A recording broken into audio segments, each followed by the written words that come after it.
नमस्कार विद्यार्थी मित्रांनो, आज आपण या व्हिडिओच्या माध्यमातून जाहिरात लेखन म्हणजे काय आणि कृतीपत्रिकेमध्ये दिलेल्या विषयावर जाहिरात कशी लिहायची याबद्दलचा अभ्यास करणार आहोत. विद्यार्थी मित्रांनो, मागील इयत्तांमध्ये तुम्हाला जाहिरात या घटकाची ओळख झालेली आहेच. विविध वस्तू अथवा सेवा या चांगल्या कशा आहेत हे जाहिरातींद्वारे पटवून दिलेले असते. जाहिरात म्हणजे जाहीर करणे. इंग्रजीत जाहिरात या शब्दासाठी ॲडव्हर्टाइजमेंट हा शब्द वापरला जातो. जाहिरातीचा मुख्य उद्देश वस्तू किंवा सेवांकडे ग्राहकांचे लक्ष वेधून घेणे व त्यांची मागणी निर्माण करणे असा असतो. त्याचबरोबर शासन व काही समाजसेवी संस्था यांच्यातर्फे समाज प्रबोधनासाठी व जनहिताय काही जाहिराती प्रसिद्ध केल्या जातात. जाहिरात ही एक कला आहे. तुम्ही अनेक जाहिरातींचे वाचन, निरीक्षण व श्रवणही करत असता. त्यांचे तुम्हाला आकलन होणे हे आजच्या काळातील आवश्यक कौशल्य आहे, कारण हे जाहिरातीचे युग आहे. जाहिरातीच्या श्रवण व वाचनाने जाहिरातीतील उत्पादनाबद्दल, सेवेबद्दल माहिती मिळणे व विक्रेता म्हणून इतरांच्या मनात त्याबद्दल कुतूहल, आकर्षण निर्माण करणे ही दोन्ही कौशल्ये आत्मसात करणे हा जाहिरात या घटकाच्या अभ्यासाचा मूळ हेतू आहे. सकाळी उठल्यापासून रात्री झोपेपर्यंत आपण अनेक वस्तू वापरतो. त्या वस्तू आपण निर्माण करत नाही. म्हणून आपल्या गरजेच्या वस्तूंबाबत आपल्याला काही पुढील माहिती हवी असते. आपल्याला हवी असलेली वस्तू कोण निर्माण करते? ती वस्तू आपल्या गरजा किती प्रमाणात भागवते? ती वस्तू कुठे मिळते? त्या वस्तूंची किंमत काय? अशा प्रकारची माहिती पुरवणारा मजकूर म्हणजे जाहिरात. आपल्याला हव्या असलेल्या वस्तूची माहिती आपल्याला जाहिरातीमार्फत मिळते.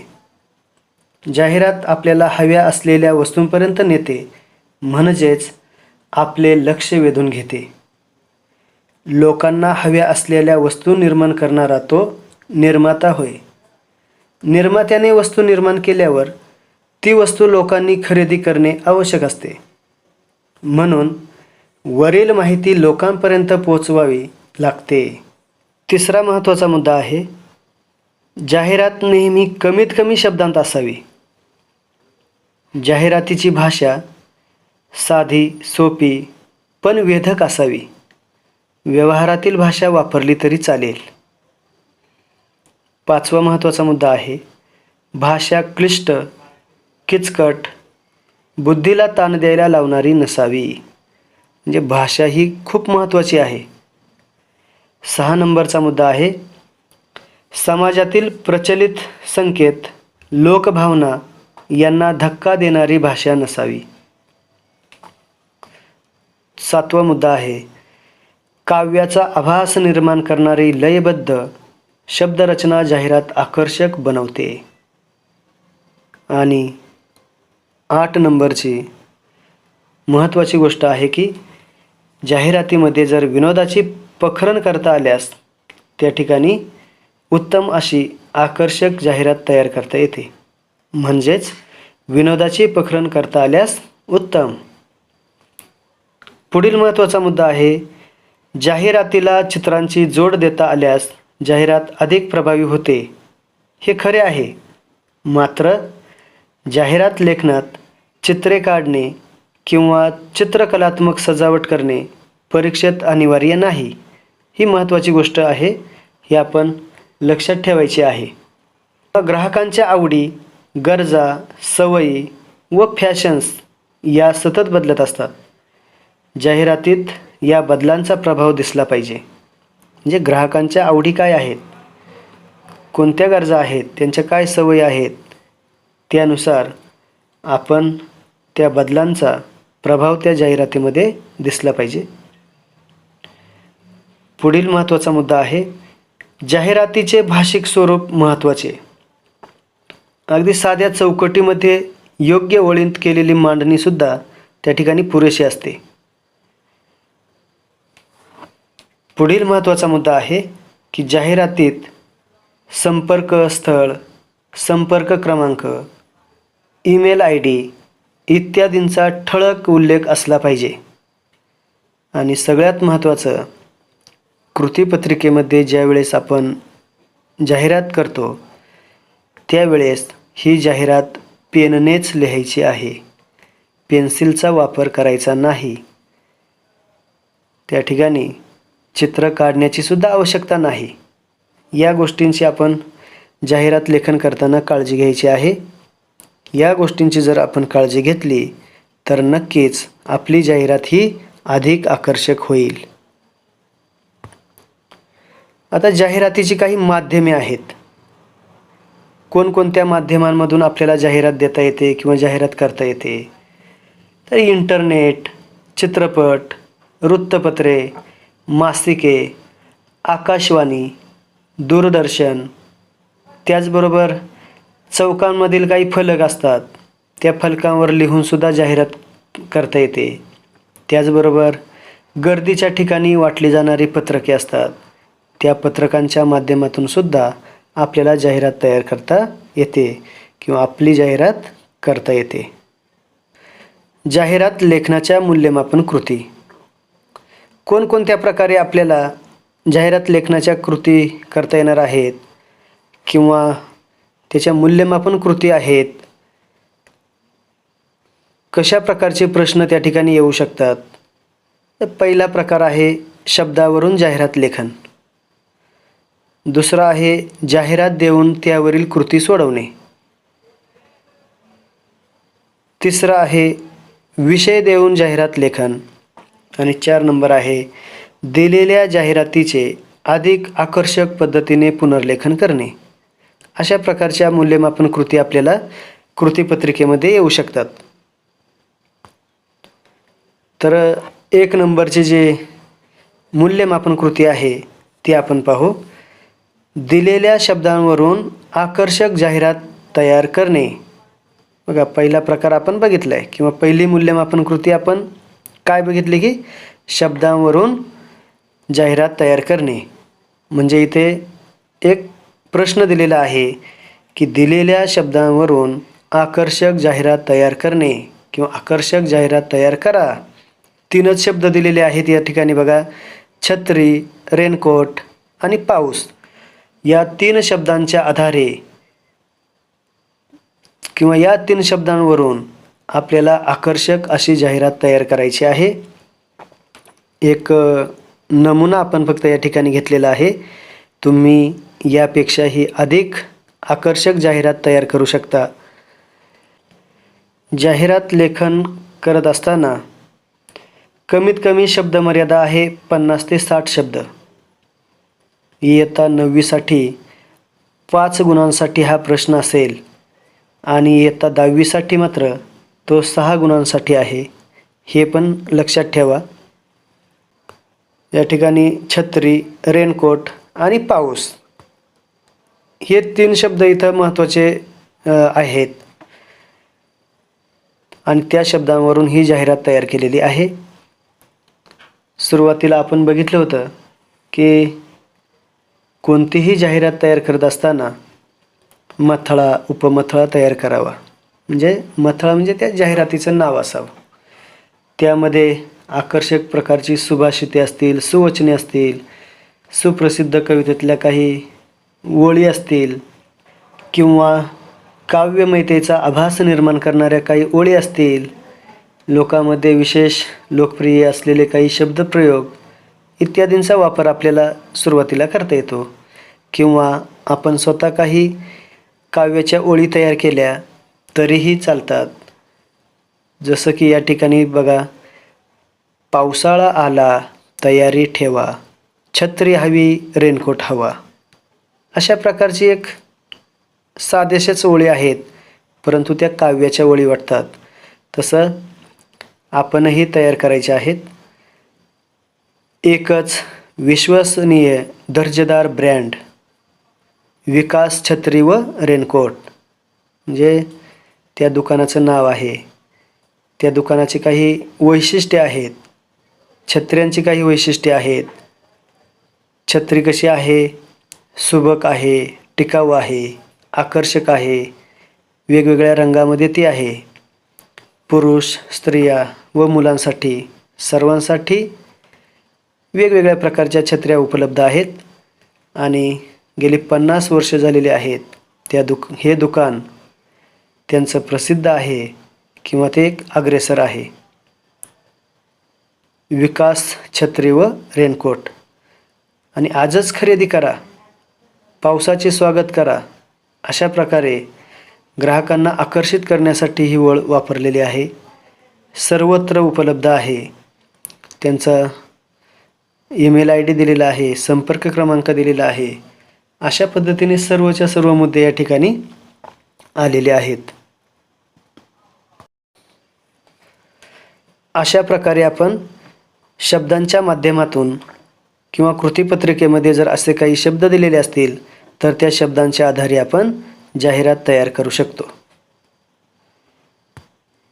2 नंबरचा प्रकार आहे जाहिरात देऊन त्यावरील कृती सोडवणे. आता या ठिकाणी इयत्ता 8वीच्या पाठ्यपुस्तकातील ही जाहिरात आहे. ही जाहिरात एका प्रसिद्ध अशा शाळेची जाहिरात आहे आणि ही जाहिरात देऊन त्यावर आधारित काही कृती सोडवायला दिलेल्या आहेत. जाहिरात किती आकर्षक आहे बघा. आणि ह्या जाहिरातीवर आधारित काही कृती आपल्याला सोडवायच्या आहेत. पुढे काही कृती दिलेल्या आहेत बघा. उत्तरे लिहा. जाहिरातीचा विषय. आता इथे जाहिरातीचा विषय काय दिलेला आहे आपण बघूया की पिस गावातील जिल्हा परिषद डिजिटल शाळेत प्रवेश घेणे. बघा सुरुवातीला दिलेलं आहे की जिल्हा परिषद वरिष्ठ प्राथमिक डिजिटल शाळा पिसगाव, म्हणजे या शाळेमध्ये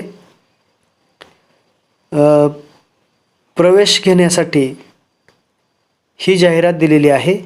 म्हणून हा जाहिरातीचा विषय आहे पिस गावातील जिल्हा परिषद डिजिटल शाळेत प्रवेश घेणे, अशा प्रकारचा हा विषय आहे. 2 नंबरची कृती दिलेली आहे हे जाहिरात देणारे किंवा जाहिरातदार. आपण या ठिकाणी जर बघितलं तर खाली उजव्या कोपऱ्यामध्ये आहे बघा सौजन्य शाळा व्यवस्थापन समिती पिसगाव. म्हणजे जाहिरात देणारे कोण आहेत तर शाळा व्यवस्थापन समिती पिसगाव यांनी ही जाहिरात दिलेली आहे. 3 नंबरची कृती आहे वरील जाहिरातीत सर्वात जास्त आकर्षित करून घेणारा घटक कोणता. आपण जर बारकाईने निरीक्षण केलं, ही जाहिरात जर बघितली तर आपल्याला आकर्षित करणारा एक घटक या ठिकाणी दिसून येतो. तो म्हणजे शाळेच्या प्रत्यक्ष वर्गाचा फोटो. कारण मॅडम शिकवत आहेत, विद्यार्थी लक्षपूर्वक ऐकत आहेत, अशा प्रकारचं वर्णन आपल्याला किंवा अशा प्रकारचं दृश्य त्या ठिकाणी दिसत आहे.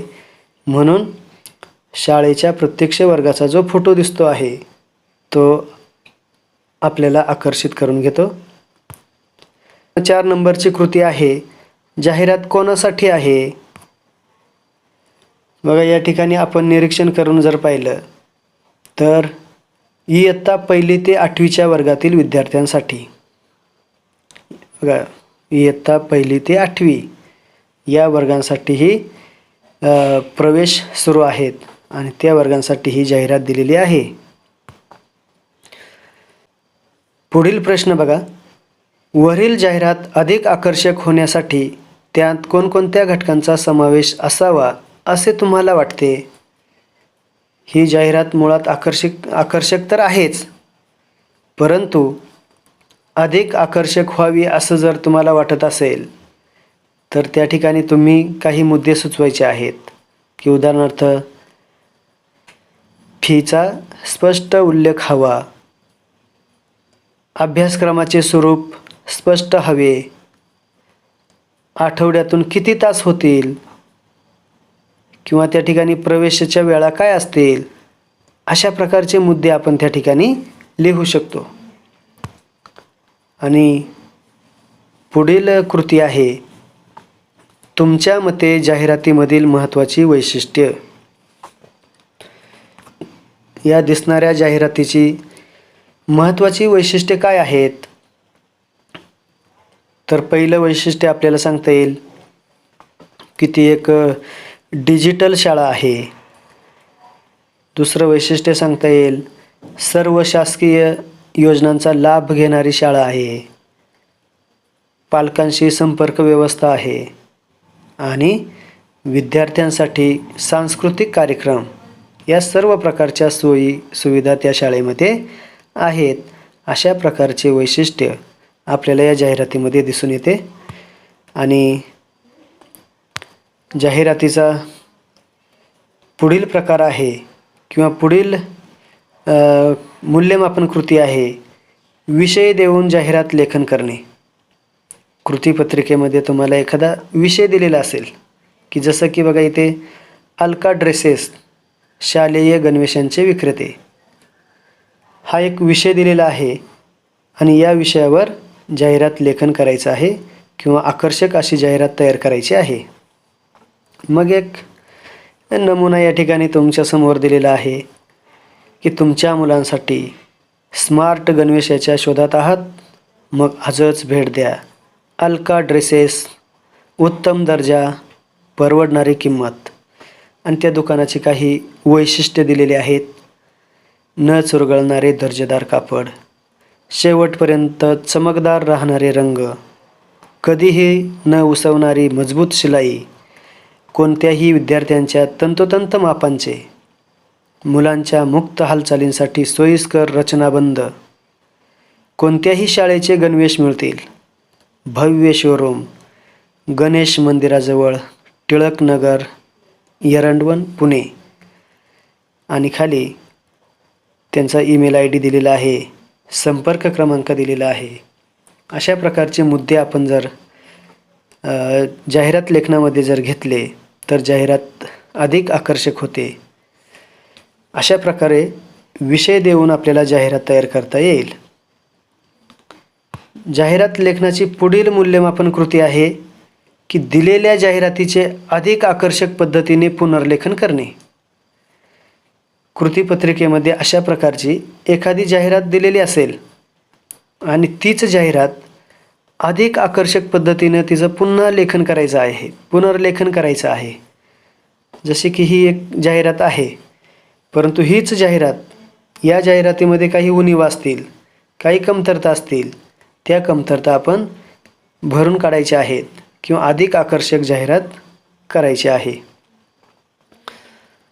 हीच जाहिरात बघा एक वेगळ्या प्रकारे करता येईल. पर्वतराजींचे स्वर्गीय सौंदर्य डोळ्यात साठवायचे, चला तर मग गिर्यारोहणाला. उंच उंच कड्यांना स्पर्श करायचे, चला तर मग गिर्यारोहणाला. पर्वतराजींवरील पवित्र हवा छातीत भरून घ्यायची, चला तर मग गिर्यारोहणाला. नागराज पर्वतांसोबत गिर्यारोहणातील हिमालया एवढे उंच नाव नागराज पर्वते. 100% धाडसी, चित्तथरारक आणि तरीही 100% सुरक्षित, निर्धोक. संपर्क गिरीप्रेमी गिर्यारोहक संस्था www.com अशी त्यांची वेबसाईट दिलेली आहे. आणि फारच थोड्या जागा शिल्लक आहेत. तरी सर्व म्हणजे ज्याला कोणाला गिर्यारोहणाला जायचं आहे त्यांनी त्वरित संपर्क साधावा. या ठिकाणी 100% सुरक्षिततेची हमी दिलेली आहे. अशा प्रकारे आपण ग्राहकांना आकर्षित करण्यासाठी अशा प्रकारची जर जाहिरात केली तर ग्राहक नक्कीच आकर्षित होतात. विद्यार्थी मित्रांनो, आणखी एक गोष्ट महत्त्वाची लक्षात ठेवा की जाहिरात लेखन करत असताना शब्दांची मर्यादा आहे. 50 ते 60 शब्दांमध्ये ही जाहिरात असावी. इयत्ता 9वीसाठी जाहिरात लेखनाचा प्रश्न 5 गुणांसाठी असेल आणि इयत्ता 10वीच्या कृतीपत्रिकेमध्ये किंवा 10वीच्या वर्गासाठी हाच प्रश्न 6 मार्कांसाठी असेल. या गोष्टी महत्त्वाच्या लक्षात ठेवायच्या आहेत. त्याचबरोबर अजूनही एक गोष्ट लक्षात ठेवा. आपण या ठिकाणी जाहिरात लेखनाच्या मूल्यमापनाच्या कृती बघितल्या की शब्दावरून जाहिरात लेखन, जाहिरात देऊन त्यावरील कृती सोडवणे, विषय देऊन जाहिरात लेखन आणि दिलेल्या जाहिरातीचे अधिक आकर्षक पद्धतीने पुनर्लेखन करणे. याशिवाय वेगळ्या पद्धतीने सृजनशीलतेने कृतींची मांडणी केली जाऊ शकते. अशा सृजनशील वैविध्यपूर्ण कृतींचा शोध घ्यावा व तुम्ही अधिक अभ्यास करायचा आहे. अशा प्रकारे विद्यार्थी मित्रांनो, जाहिरात लेखन या घटकाचा अधिक अभ्यास करा, अधिकाधिक जाहिराती करण्याचा सराव करा, म्हणजे जाहिरात लेखन करताना कोणत्याही प्रकारची अडचण येणार नाही. धन्यवाद.